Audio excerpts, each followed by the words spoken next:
राज्य कार्यकारिणी सदस्य आहे आणि डॉक्टर नरेंद्र दाभोळकरांच्या खून खटल्यामध्ये म्हणजे पहिली अटक जेव्हा झाली 16 साली तावडेला तेव्हापासून ह्या केसचा मी फॉलोअप करतो आहे। ह्या केसमध्ये आज निकाल लागलेला आहे। जे प्रत्यक्ष गोळ्या मारलेल्या 2 जणांना शिक्षा दिलेली आहे आणि 3 जणांना पुराव्याअभावी सोडलेले आहे। खरं तर त्यांच्या विरुद्ध अजून चांगल्या पद्धतीने पुरावे गोळा करता आले असते तर कदाचित त्यांना पण शिक्षा झाली असती। कोर्टाने असं म्हटलेलं नाही की त्यांचा सहभाग दिसून येत नाहीये, पण पुरावा जो आहे तो अजून चांगल्या पद्धतीने जर असता तर त्यांना देखील शिक्षा झाली असती। आणि खरं तर त्याच्यातला जो विक्रम भावे ते आधीच्या बॉम्ब ब्लास्ट मधला शिक्षा झालेला आरोपी आहे, पुन्हा देखील दुसऱ्या कट कारस्थानामध्ये हे लोक आढळतात।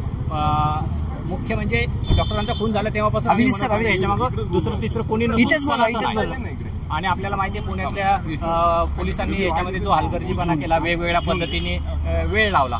सीबीआयकडे हा तपास जायला 1.5 वर्ष लागलं, त्याच्यानंतर हा तपास सीबीआयकडे गेला आणि सीबीआयने त्याच्यानंतर हे सगळे पुरावे गोळा करून आज ही केस दाखल झाली आहे। त्याच्यानंतर हा निकाल लागलेला आहे। कशी संमिश्र भावना आहे आमची।